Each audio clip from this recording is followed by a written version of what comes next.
Say cheese. Go back to mommy. Go back to mommy. Come. Okay? Stay right here. Stay next to mommy. Cheese. Okay? You gotta say cheese, okay? One, two. two. Look at me, baby. Cheese. You don't have to bend down like that, babe. You don't have to bend down like that. Oh my gosh.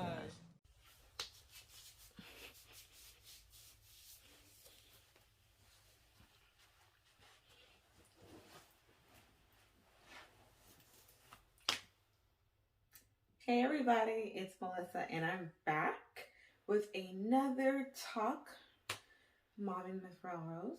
With another talk, we're going to give you some tips about potty training. The big deal. Something that we all as parents dread. You know, it's never the same day twice, right? Never the same day twice. There's always something. First is, oh my gosh, how am I going to take care of a newborn? Then it's, oh my gosh, am I going to be ready for them to like crawl and then stand and then walk? And then it's, oh my gosh, just a terrible twos. And then 3 going on 30, so on and so forth. But I think one of my biggest things that I was scared of definitely was NICU, like taking care of my girls. And I'm talking about my twins. If you don't know, if you're new to my channel, I have 3-year-old twin girls conceived via IVF. I go all about my infertility journey in previous videos. You can also check it out on Confessions of an Aspiring Mom on Facebook and Instagram. On Instagram, I'm rebuilding that page. I'm pretty much starting from scratch because I converted that to Momming with MelRose. So if you do go on there and you're like, how did you talk about her whole journey? I'm bringing that back up, but you can see all the videos here on YouTube. Anywho, I have twins who are 3 years old. Their names are Anna and Bella, and outside of NICU and transitioning from 2 weeks in the NICU to being first-time parents, I know I was terrified of potty training. We attempted it once earlier this year, probably like top of the summer, and it just wasn't successful. And so this time around, I think it's been about 2 weeks since they've been potty trained now. I want to say, yeah, it's been like 2 weeks, and it's been great. Like, I'm just like, I know why I had all this anxiety and fear and oh my gosh, but it's like, wow. Anyways, let's get into the topic of discussion. My 10, why was I going to say breastfeeding tips? Not breastfeeding. I've done plenty of that. I think that's because probably that was like my last video that I uploaded. My 10, in no particular order, potty training tips. Let's hit it. I got my handy dandy notebook because I'm not going to remember these off the top of my head. So, number 1, talk about the transition beforehand with your child. Yes, with your partner, your spouse too, but make sure you're preparing them mentally that the change is coming. Something is coming about. Something is not going to be the same. Let them, so that way they feel like they're involved, like they're not being like told, this is what you gotta do. You have to do this and get on board today at this hour, right? Like you really want to make sure, even if they don't respond to you and say, okay, I know I'm potty training, like you're not going to get that. But as long as they are aware and you're telling them in advance, like that is key. We were definitely telling the girls that like with every transition, it's been important to me that no matter how little they were, they knew what was going on. Whether they were staying at home, being transitioning, going to their grandparents' house for daycare instead of being at home all day, whether it was going from formula to or breast to almond milk to form or whatever whatever the order it was. I think I went from breast milk to formula to almond milk. Like it didn't matter how old they were. Like I was very aware that like I didn't like growing up being told what was happening, like not knowing that it was gonna happen and just being told and you're like expected to just go with it. It's like you want to like just, it doesn't hurt anyone to just let them know Sorry, I was on a ramble.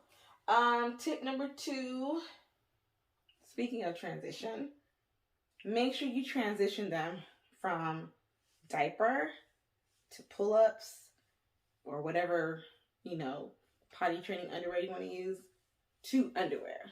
Like, so that way they can understand that there's a difference, right? Jumping from underwear or jumping from diaper to just underwear, that's kind of, you're going to make it harder on yourself as a parent. You're going to be even more frustrated that they're peeing through the underwear that you just bought them, that cost God knows how much, that you're barely getting any in a pack, that you're constantly having to hand wash it, or a big old load of laundry for a small amount of underwear that you're hand washing or putting in the laundry. It just makes it so much easier for you as a parent and for them as a child to understand, like, oh, there's a change. Okay, when I'm in this is how I act. When I'm in this is how I act. And when I'm in this is how I act. And that's what we did. We went from diapers to pull-ups. Even though pull-ups don't hold nothing, I'm not being sponsored. I'm just a mom saying her opinion. Those potty training underwear, diaper, whatever they call it, it is nothing like an actual diaper. So you're in that for a temporary time, but just long enough so that they know there's a difference between being in a diaper, being in a pull-up, and being in underwear. I don't regret doing it like that at all. I made sure when I bought my pull-ups that it was couponing time. So I probably spent $3 to $4 a pack for my pull-ups because I did it while I was couponing, while there was a big couponing sale at Publix. So yeah. Number 4. No, am I number 4? No, I'm on number 3. My bad, y'all. I'm rushing the video. My bad. Number 3, incorporate their favorite character. So for my girls, it's Baby Shark and Peppa Pig. So we have a Peppa Pig toilet, potty seat thing, toilet, whatever you want to call it.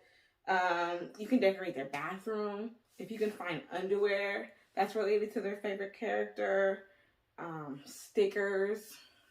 If you want to do the sticker method, I'll throw that in as a bonus. Some people do it, some people don't. I sort of kind of started, but I realized by the time, I feel like the girls caught on and they were more ready the second time around, that the sticker method lasted maybe like 3 hours. And I'll just throw that in. The sticker method is basically rewarding them with a sticker each time they correctly pee or poop in the potty or whatever the case may be. So you do that as, positive reinforcement. So yeah. But yeah, incorporate their favorite character. That's number 4. Oh my God, number 3. That's number 3. Incorporate their favorite character. It's number 3. Number 4, and some people may or may not agree, but I feel like it's important that they understand it. Number 4 is discuss consequences.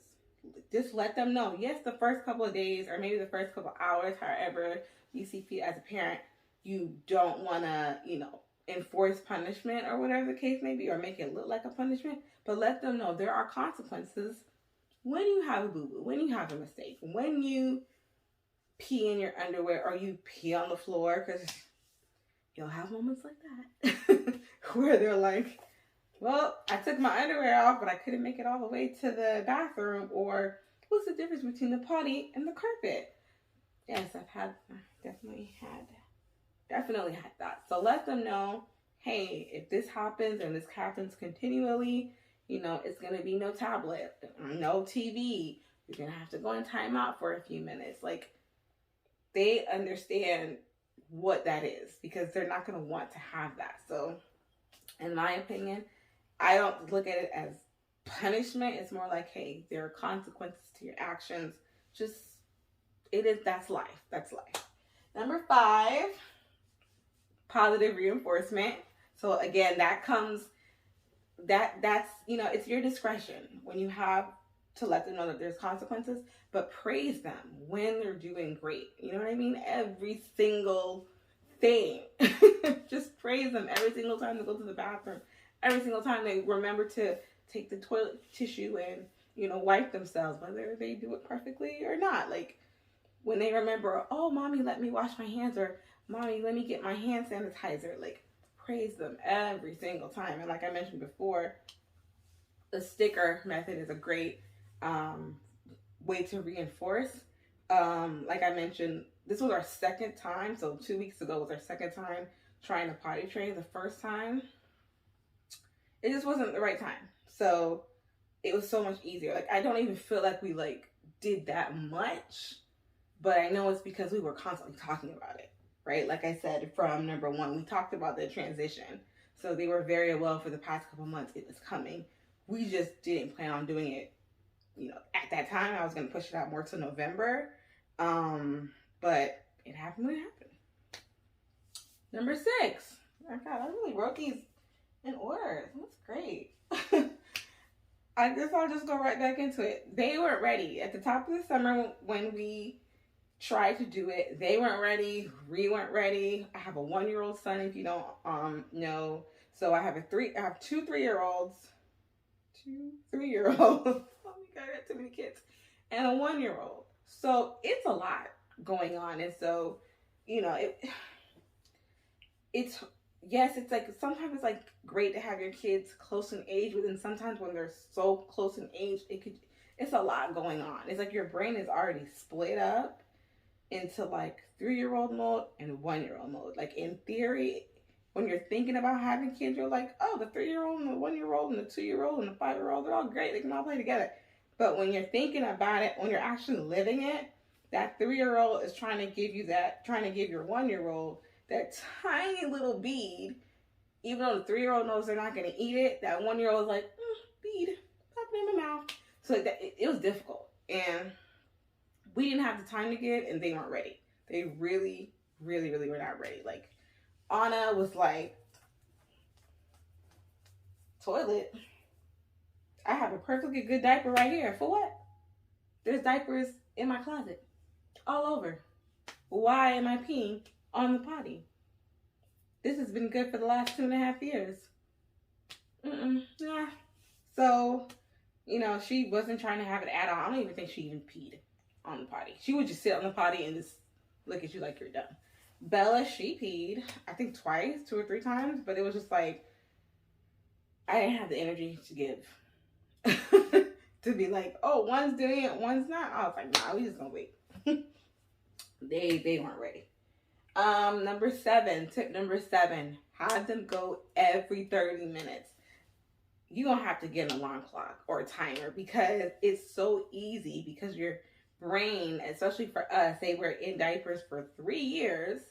So it's like your brain is not telling you, oh, hey, did they go use the potty? Did they go use the potty? Did they go use the potty? Like, you're just like, they're in diaper mode. It's fine. It's fine.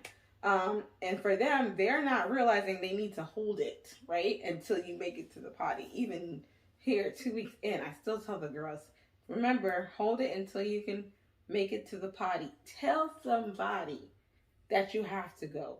I'm not going to remember to ask you all the time.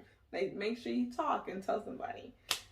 So yeah, definitely have them go every 30 minutes. Just like clockwork. Do you have to go? They tell you no? All right, let's go anyway. Boom. Like, let's make it a fun thing. Okay, I'm going to race you to the bathroom. Okay, first one to the potty. Like, you just gotta be like really bubbly and lively about it. Number 8. This one is big. Like, again, this is not in any particular order. But 8 is one of my big ones. Avoid multiple life changes, right? And what I mean by this is, if there was just a death in the family, you don't have the energy to give, especially if it's someone that your child, your toddler knew and was familiar with, right? If you're moving, that's a lot. Brand new room, or if you're transitioning them from the crib to the toddler bed, you know what I mean? Or you're changing the crib with the crib rail instead, or they've got a whole new mattress, or you just moved them to a whole different room. Like, all these things. Daycare. If they're going from being at home to then going to daycare, make sure you do all of these things first, or wait for some time until after you've potty trained and then do this transition, because it's so confusing. For me, I would have loved to potty train and have these girls sleep in their room. That's another video.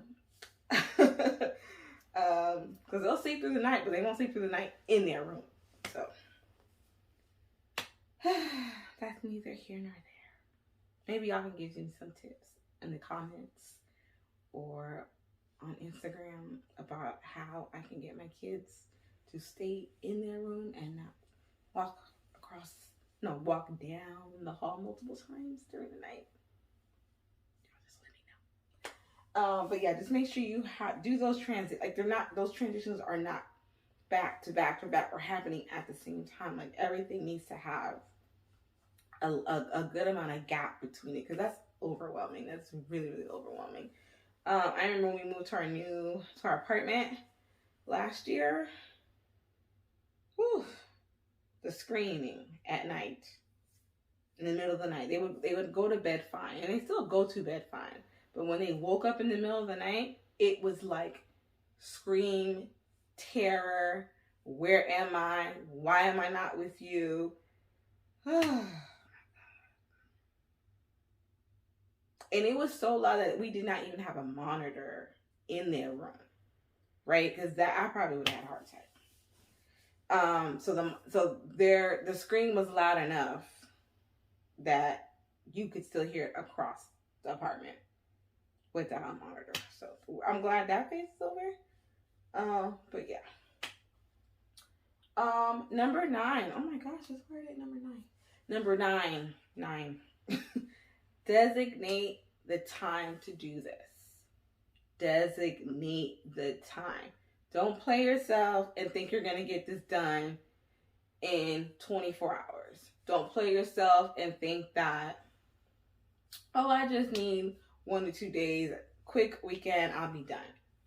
Make sure that you can dedicate an entire weekend. I say 3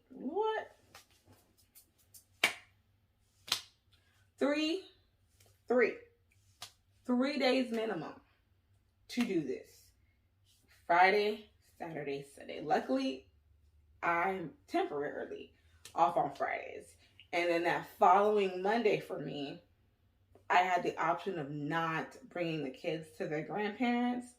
But I ended up doing it anyway, and it worked great. But it worked out just fine because I felt very, very confident in how the girls were doing that weekend. But I gave myself 4 days of being defiant. I don't want to do it anymore. This is too hard. I want to go back to my pull-up. Give me my diaper. Mess ups. And also pooping, right? You got to give yourself and give them a chance to poop, right? Because that's the other part. That can be very traumatizing for a child. I know for one of my daughters, pooping does not come easy. It's not a pleasant experience. So I knew that it was going to be a little bit difficult to get her to use the bathroom, do number 2 on the toilet, because she likes to kind of run and hide and be by herself. So it's like, I was like, man, how's that going to work? But it's been working out great. Hallelujah. So yeah, give yourself a minimum 3 days. Number 10. We're here. We did it. Number 10. Make sure everybody's on board. Woo. I'm not even kidding about this one. This one is like another one. Key. Make sure you and your partner are on board. Make sure you and whoever's watching your child, whether it's the babysitter, whether it's auntie, whether it's uncle, whether it's grandma or grandpa, okay? Make sure they are on board and supportive and won't make your child regress, because it can be very frustrating, especially with, having more than one child at a time that they're watching. I thought my kids were home. I thought hubby was home. It can be very overwhelming. Potty training 2 kids is one thing when you're doing it, but then when you're receiving those kids, and you don't know what's been going on, exactly how it went, you might be like, you know what, forget this. Oh, here go the diapers.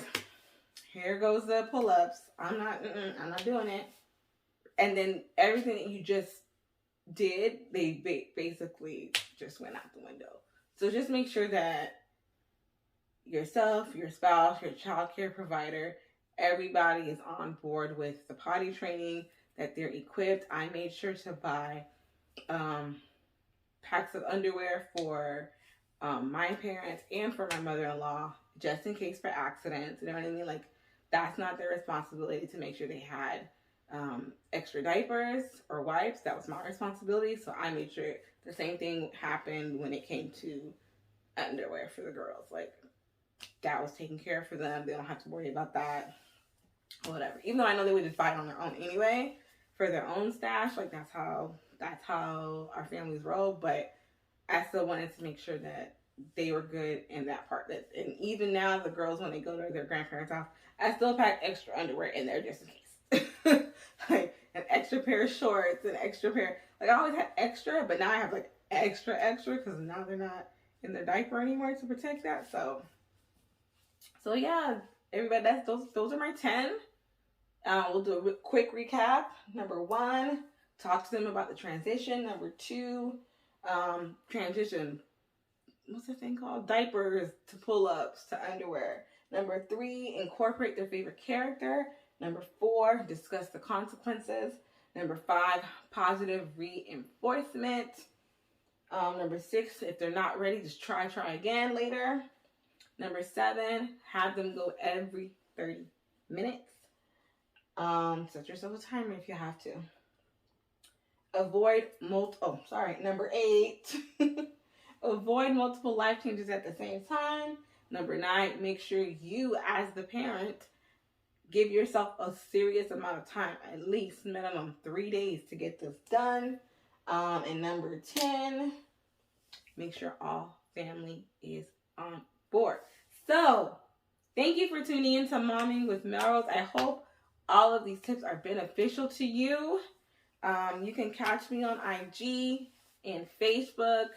IG and Facebook.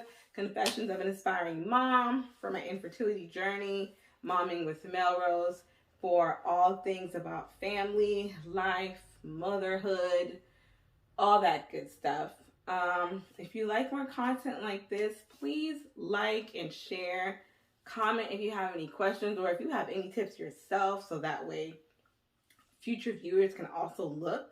If anything that I mentioned as far as these tips you've tried before and it didn't work or it doesn't work, that's okay. Make it your own thing. It's not straight and narrow. It's a whole lot of gray area when it comes to raising kids. It's a lot of gray areas. So until next time, you guys, bye.